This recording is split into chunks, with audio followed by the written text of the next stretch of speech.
নেপাল, ভুটান, সিঙ্গাপুরের পর এবার জাপানের মার্কেট কাঁপাবে ভারতের ডিজিটাল প্রযুক্তি।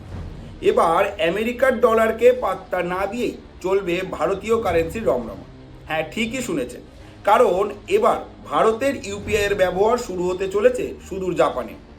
ইউপিআই এর ধারে কাছেও আসতে পারবে না আমেরিকার ভিসা কার্ড, কারণ এবার 2026 অর্থবর্ষে জাপানে চালু হচ্ছে ইউপিআই।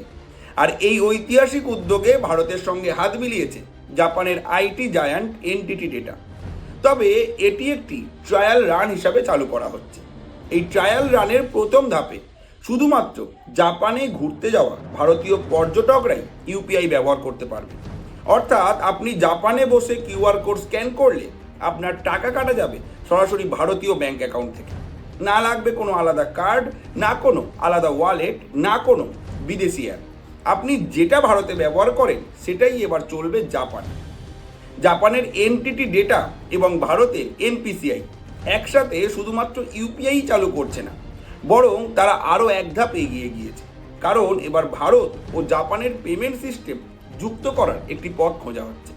আর এই প্রক্রিয়া সফল হয়ে গেলে ভারত আর জাপানের মধ্যে ক্রস বর্ডার ডিজিটাল পেমেন্টে আসবে এক নতুন যুগ। তবে আপনাদের জানিয়ে দিই, এই মুহূর্তে সারা বিশ্বের মোট 8টি দেশে অর্থাৎ ভুটান, সিঙ্গাপুর, নেপাল, ইউএই, শ্রীলঙ্কা, কাতার, মরিশাস এবং ফ্রান্স, এই সমস্ত দেশে ইউপিআই চালু রয়েছে ইতিমধ্যেই। এবার সেই তালিকায় নবতম সংযোজন হলো জাপান। ইউপিআই সম্পর্কে যদি আমরা বলি, তাহলে সম্পূর্ণ নাম ইউনিফাইড পেমেন্টস ইন্টারফেস, যা চালু হয়েছিল 2016 সালে। আর 2024 অর্থবর্ষের রিপোর্ট বলছে ইউপিআই ট্রানজ্যাকশন বেড়েছে প্রায় 42%। মোট লেনদেনের পরিমাণ প্রায় 185.8 বিলিয়ন। একটি আমেরিকান রিপোর্ট অনুযায়ী 2023 সালে দুনিয়ার মোট ইনস্ট্যান্ট পেমেন্টের 49% হয়েছে ইউপিআই ব্যবহার করে। আর আইএমএফ অর্থাৎ ইন্টারন্যাশনাল মনিটারি ফান্ড সরাসরি জানিয়ে দিয়েছে UPI is the world's largest real time payment system. অন্যদিকে আবার জাপানের এনটিটি ডেটা ইতিমধ্যে ভারত ও দক্ষিণ পূর্ব এশিয়ার প্রায় 60 লক্ষ দোকানে পেমেন্ট সার্ভিস দেয়।